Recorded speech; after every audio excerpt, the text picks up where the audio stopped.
sanotaan, että joku, mikä olisi semmoinen lentokenttä on vähän kuuluttava paikka. Ei me mennä sinne, mennään jonnekin missä on metsä. Toisaalta en tiedä. Mennään sille. Miten sä vastaat? Metsä. Meni kyllä aika metsään täältä vastaan. Sehän oli toinen putkeen oleva päähän. Mä tiedän miksi mä vastasin. Metsä saa kaikki.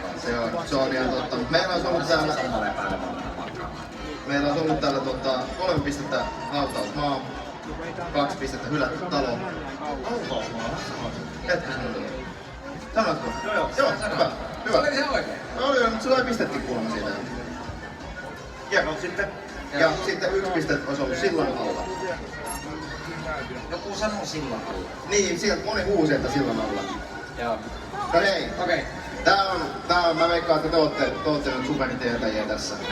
Mutta nimeä 1 nykynuorison sanoista, mitä vanhempasi eivät ymmärrä.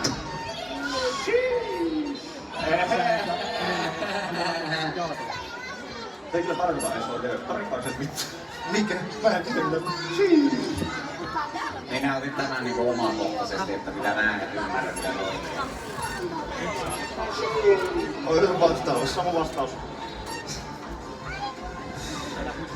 On aika huono vastaus meillä. Ei oo enää. Ei oo enää.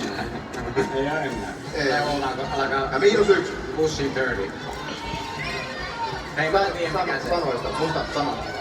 Se on pakko olla skipidi. Skibidi. Toinen. Skibidi. Hei, skibidi. Se on 1 pisteen arvoinen. Hei, mä luulen, että skipidillä on isompi niinku. Skipidi. Tiedän. Tässä on paljon hyviä vaihtoehtoja. Sammakko.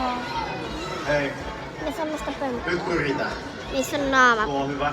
Mut mä sanon Sigma. Sigma. Aika Sigma vastaus mennään, se on 4 pistettä. Oi. Sigma mennään 4 pistettä. Hei, taistelutko sä sen kanssa, kun mä kysyn tuolta Ollilta sitten vastausta? Meneekö mulla noin hyvin? 81 pistettä. Oo. Kyllä se on Riz. Se on pakko olla Riz. Riz. Se on Rizzler. Ei oo Rizziä täällä. Ei oo Riz. Ei oo Rizziä täällä. Meillä on vielä 3 pisteen ja 2 pisteen. 3-2. Okei, hei.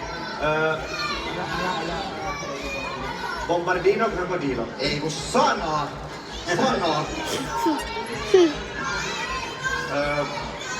Hirveä paine sanoa se. Ballerina. Onko sun vastaus Bomber?